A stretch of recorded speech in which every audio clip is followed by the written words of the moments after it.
vai-te em paz, porque a tua petição foi respondida.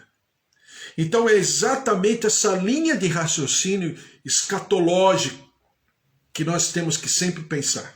Eu vou ler uma outra passagem que está meditando, claro, em Mateus capítulo 25, mas eu vou ler outra passagem que está em João capítulo 4, versículo 20. Por quê? Porque para mim é uma das revelações, é a revelação mais importante em relação à identidade de Jesus, porque Jesus fala.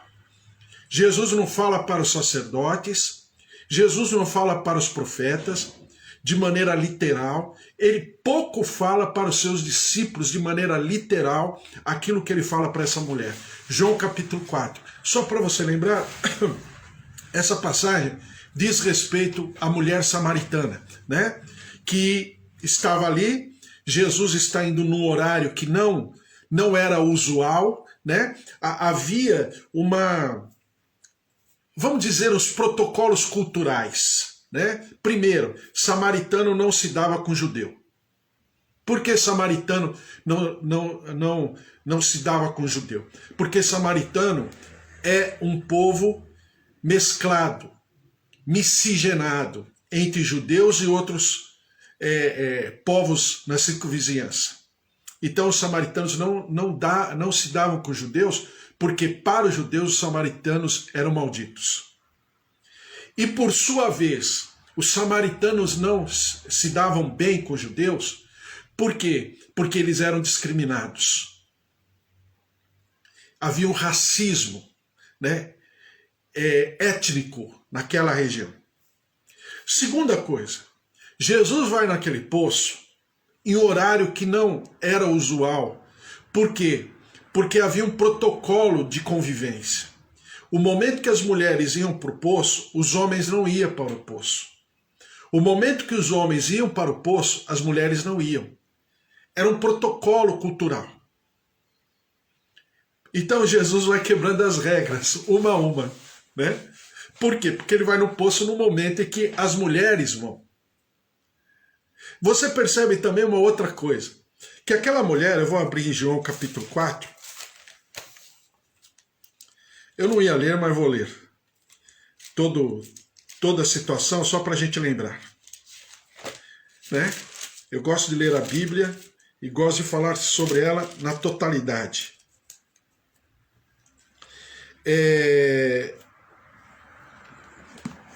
João capítulo 4, versículo 5. Chegou, pois, a uma cidade samaritana chamada Sicar, perto das terras de Jacó, que Jacó dera a seu filho José. Na verdade, Jacó não deu ao seu filho José, né? Na verdade é porque o nosso Deus, ele é geracional. Então, na verdade, não foi Jacó que deu para José, foi Jacó que profetizou sobre Manassés e Efraim, sobre os filhos de José que têm parte na herança das 12 tribos, né? Chegou, pois, a uma cidade de Jari, estava ali a fonte de Jacó.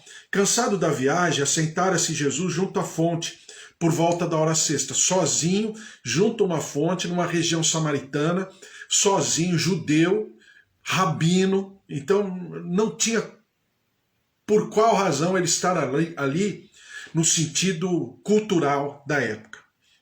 Nisto veio uma mulher samaritana tirar água. Disse-lhe Jesus: dá-me de beber. Pois seus discípulos tinham ido à cidade para comprar alimentos. Então lhe disse a mulher samaritana: como sendo tu judeu, pedes de beber a mim, que sou mulher samaritana? Porque os judeus não se dão com os samaritanos. Replicou-lhe Jesus: se conheceras o dom de Deus, e quem é o que te pede, dá-me de beber, tu lhe pedirias e ele te daria água viva. Respondeu-lhe ela: Senhor, tu não tens como atirar, e o poço é fundo, onde, pois, tens a água viva? És tu, porventura, maior do que Jacó, nosso pai, que nos deu o poço, do qual ele mesmo bebeu, e bem assim seus filhos e seu gado? Aquele, porém, que beber da água que eu lhe der, versículo 13, afirmou-lhe Jesus: quem beber desta água tornará a ter sede. Aquele, porém, que beber da água que eu lhe der, nunca mais terá sede. Pelo contrário, a água que eu lhe der será nele uma fonte a jorrar para a vida eterna. Disse-lhe a mulher: Senhor, dá-me dessa água para que eu não mais tenha sede, nem precise vir aqui buscá-la. Disse-lhe Jesus: Vai, chama teu marido e vem cá. Ao que lhe respondeu a mulher: Não tenho marido. Replicou-lhe Jesus: Bem disseste, não tenho marido, porque 5 maridos já tiveste, e esse agora que tens não é o teu marido. Isto disseste com verdade. Senhor, disse-lhe a mulher, vejo que tu és profeta. Bom, só para entender, só para a gente lembrar de toda a história, essa mulher havia casado 5 vezes. Isso significa que, para quem discute sobre o divórcio é prescrito na palavra, tanto é que Jesus fala 5 casamentos. Então, até então, ela estava quites com a lei, tanto no lado cultural, né, legalista da lei, tanto para os samaritanos como para os judeus. Então ela estava, apenas essa 6ª relação que ela estava tendo não era um relacionamento oficial, mas só no 6º. Porque eu também ouço muita gente pregar a respeito, falando, essa mulher tinha 5. Não, até então. Então a mulher demonstra o quê? Que a mulher era uma mulher capaz, era uma mulher de um biotipo, com certeza, invejável, porque ninguém naquela época casava e descasava tantas vezes. Então, se percebe que essa mulher era uma mulher de uma identidade, de uma consistência muito grande, porque senão não estaria no seu 6º relacionamento. Lembre-se que naquela época a mulher era propriedade.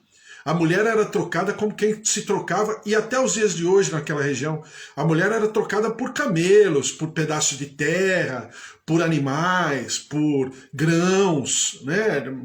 A mulher tinha uma outra conotação histórica para a cultura, não para Deus, mas para a cultura. Nem tampouco para a Bíblia, mas para a cultura. Então você percebe que essa mulher já tinha uma constituição, uma identidade muito forte. Não era qualquer uma.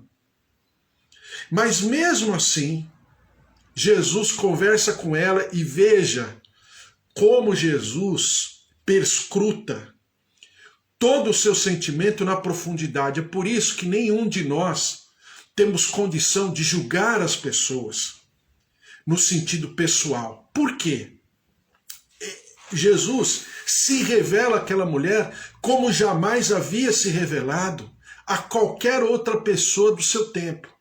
Veja só, diz assim, versículo 20.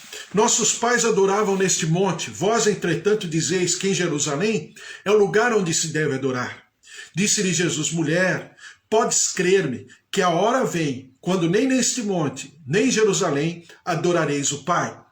Vós adorais o que não conheceis, nós adoramos o que conhecemos. Aí vem Jesus falando sobre o judeu, porque a salvação vem dos judeus.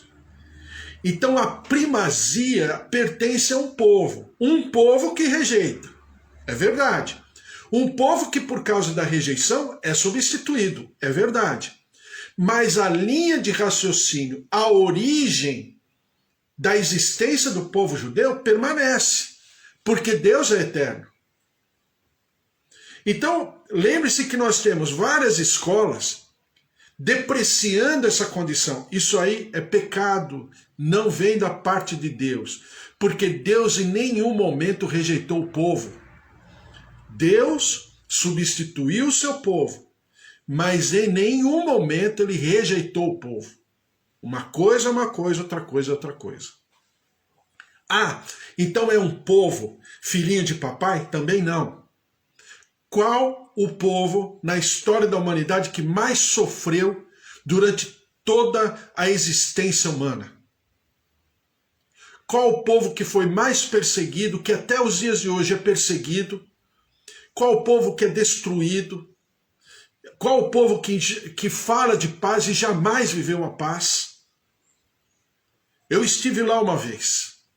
As meninas, e eu fui, naquela época eu fui lá no McDonald's, né?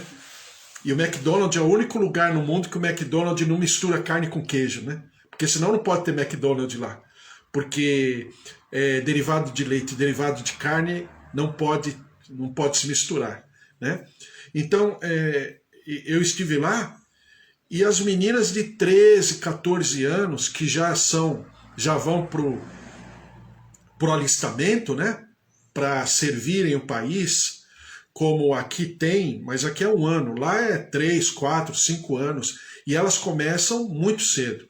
Então, meninas de 13, 14 anos, comendo no McDonald's, e ali é tão normal, né, porque tem o espírito de guerra, né, ali é tão normal que elas andam com os rifles arrastando no chão, assim, tipo assim, né, sabe aquela moçada que tá meia descontraída, andando, vai comer o lanche e fica com aqueles rifles arrastando, porque fica pendurado na cintura, e vai arrastando no chão. Aí ela senta e come com aqueles rifles todos, né, assim, perto do pé delas, assim, no chão, meio pendurado. Você olha aquilo, você fica até, você sai até de perto. Mas por quê? Porque existe um espírito de guerra muito grande naquela região.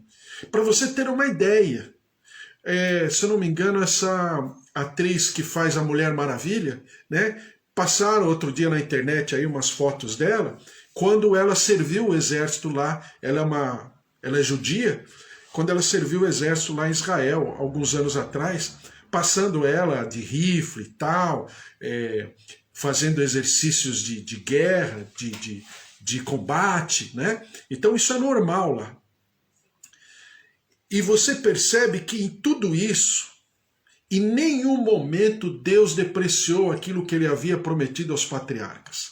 Diz aqui no versículo 23, mas vem a hora, e já chegou, em que os verdadeiros adoradores adorarão o Pai em espírito e em verdade, porque são esses que o Pai procura para os seus adoradores, que somos nós todos, né? O povo gentílico e um povo que nem sempre tem o seu prédio, a sua estrutura, nem por isso Deus deixa de se manifestar e de se expressar, né? E diz aqui, Deus é espírito, e importa que os seus adoradores o adorem em espírito e em verdade. Eu sei, respondeu a mulher, que há de vir o Messias, chamado Cristo. Veja, o Senhor na sua conversa com ela, começa com uma pequena exortação. Mas o ponto aqui não está na exortação. O ponto está na revelação. E o Senhor só se revela àquele que o deseja, àquele que o conhece. Exatamente o que acontece com essa mulher. A despeito de qualquer religiosidade, a despeito de qualquer cultura, essa mulher tem a maior revelação do Novo Testamento. Veja só o que o Senhor Jesus fala. Quando ele vier, nos anunciará todas as coisas. Disse-lhe Jesus, meu Deus, eu sou, eu que falo contigo. Ele diz literalmente, ele é o Messias, ele é o Cristo. Ele diz literalmente àquela mulher quem ele é. Deus de maravilhas, né? Ou seja, se de um lado a salvação está vindo através dos judeus, a palavra está cumprida, a promessa do Senhor está cumprida, estabelecida e será consumada na cruz do Calvário. Mas aí alguém poderia dizer, mas eles rejeitaram, sim, mas não é ad eterno, não é para sempre, não é de maneira perpétua, não. O Senhor ainda se manifestará na linha de raciocínio judaica. Por quê? Porque Jesus é um judeu. Ele sabe como ninguém falar com o seu povo, né? O povo através do qual veio a salvação. Mateus capítulo 12, versículo 16 diz assim, advertindo-lhes, porém, que o não expusessem à publicidade, para se cumprir o que foi dito por intermédio do profeta Isaías, e aqui tem toda a palavra profética de Isaías, Mateus capítulo 12, do versículo 18 em diante. Eis aqui o meu servo, que escolhi, o meu amado em quem a minha alma se compraz. Farei repousar sobre ele o meu espírito, e ele anunciará juízo aos gentios. Por que aos gentios? Porque o primeiro grupo rejeitou. Não contenderá, nem gritará, nem alguém ouvirá nas praças a sua voz. Por isso que eu sempre falo que nós somos do ministério do relacionamento. Não significa que, numa boa parte de nós aqui, não temos aquela voz, aquela eloquência, que não estejamos vivendo o Evangelho. Por quê? Porque existe uma identidade. Mas nós somos a igreja do relacionamento. E diz aqui, ele anunciará juízo aos gentios. Não contenderá, nem gritará, nem alguém ouvirá nas praças a sua voz. Não esmagará a cana quebrada, ou seja, não vai pegar a cana que está quebrada e vai esmiuçar mais ainda, ou seja, vai chutar, chutar cachorro morto. Não, Jesus não faz isso. Depois diz assim, nem apagará a torcida que fumega. Não apagará a torcida, é aquela brasa que está quase apagando, ele não chega lá e vai pisar, ou seja, ele não vai dar uma de poderoso, de grandioso, de maravilhoso, que tudo isso ele é. Mas ele não se manifesta dessa maneira, ele se manifesta como servo. E diz aqui, até que faça vencedor o juízo, e no seu nome esperarão os gentios. Então lhe trouxeram o endemoniado, cego e mudo, e ele o curou, passando o mudo a falar e a ver. E toda a multidão se admirava e dizia, é este porventura o filho de Davi? Então você perceba o quê?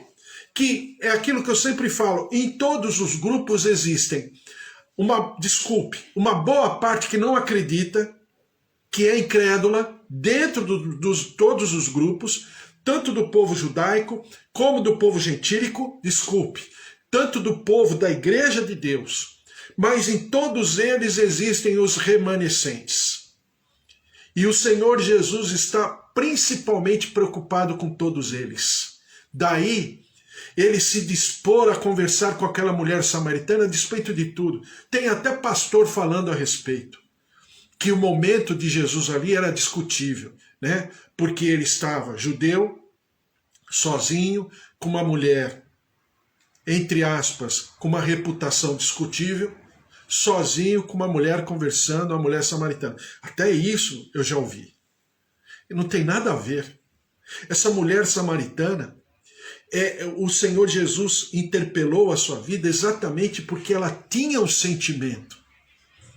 Ela tinha uma constituição, uma essência, uma profundidade no conhecimento, no desejo de conhecer a Deus tão grande que lhe fez se revelar como a ninguém ele se revelou dessa maneira. É o contrário. O Senhor Jesus, representando a Trindade sobre aquela mulher, enxergou naquela mulher aquilo que Deus enxerga na igreja hoje. A essência da igreja, a profundidade dos sentimentos da igreja. A despeito de tudo, existe um remanescente que vale a pena, segundo a Trindade, vale a pena lutar, vale a pena esperar, vale a pena investir, vale a pena cultivar, que somos nós todos. Em Lucas capítulo 2, versículo 26 diz assim, revelara-lhe o Espírito Santo que não passaria pela morte antes de ver o Cristo do Senhor.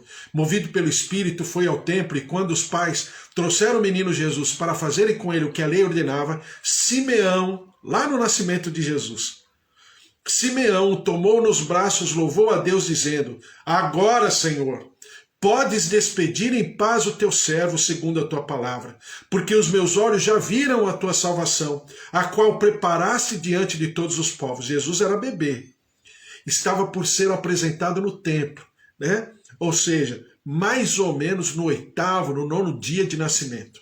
Diz aqui, mais ou menos não, no 8º dia de nascimento. Versículo 32. Luz para a revelação aos gentios e para a glória do teu povo de Israel. Então Simeão, o idoso, o ancião Simeão, no templo, no livro de Lucas capítulo 2, ele identifica o bebê Jesus. E ele traz a palavra exatamente expressa de toda a antiguidade, que haviam dois grupos, né? Luz para a revelação aos gentios, segundo grupo. Para a glória do teu povo Israel, primeiro grupo. E estavam o pai e a mãe do menino admirados do que ele se dizia. E Simeão os abençoou e disse a Maria, mãe do menino, eis aqui este menino está, destinado tanto para a ruína como para o levantamento de muitos em Israel, para ser alvo de contradição. Também uma espada traspassará a tua própria alma, para que se manifestem os pensamentos de muitos corações. Então esse é o nosso Deus. É o nosso Deus que está nos preparando. Povo de Israel, povo gentílico que somos nós, e também somos nós a igreja de Deus, né? Cabe a nós decidirmos se só somos povo gentílico ou se somos também povo da igreja de Deus. E esse é um momento maravilhoso para nós pensarmos em tudo isso. É por isso que o nosso Deus, ele perscruta um coração, ele esquadrinha um coração como nenhum outro ser no universo. É por isso que nós devemos expressar, manifestar, viver esse evangelho à flor da nossa pele. Para que, como Jesus, num momento tão tranquilo, foi apenas beber água no poço, só isso. Mas se transformou num legado, numa escritura bendita tão maravilhosa, que ele se revela ali para aquela mulher. Aquela mulher representa a nossa igreja, representa o povo de Deus hoje, o povo gentílico, né? E ele se revela: eu sou o Messias. Eu sou o que está falando com você agora. Meu Deus, que maravilhoso. Glória a Deus. Ao Senhor todo louvor, toda honra e toda glória. A palavra de Deus não é maravilhosa? Não é tão maravilhoso saber que o Senhor tem todas as coisas assim, né? Cada detalhe, cada pessoa, cada sentimento, cada coração. Não é uma transgressão, uma iniquidade, é um pecado que vai fazer a diferença. Não. Ele enxerga a profundidade, ele enxerga o sentimento. Não importa quem aquela pessoa aparenta ou quem aquela pessoa expresse diante da sociedade. O que importa é aquilo que está no seu coração. Então, quando nós clamamos e nos derramamos diante do Senhor, e oramos pela nossa família, pela nossa casa, pelo nosso país, pela nossa nação, ou pelos nossos queridos, ou aqueles que estão distantes da palavra de Deus hoje, que já foram um dia, mas que estão, vamos dizer assim, acidentalmente distantes, isso não significa que está decretada toda a história da pessoa. Não, a pessoa é mais do que isso. Nós somos mais do que aquilo que pecamos, que erramos, que falhamos. E o Senhor veio realmente resgatar. E é tempo de resgate, é tempo de remissão, é tempo de restituição, é tempo de reconstrução. Então vamos orar, colocar tudo isso diante do Senhor, em nome de Jesus, né? Glória a Deus, vamos orar. Senhor, nosso Deus, nosso Pai, a Tua palavra é maravilhosa. Nós estamos aprendendo, pensando sobre escatologia, mas não tem como não dizer aquilo que o Senhor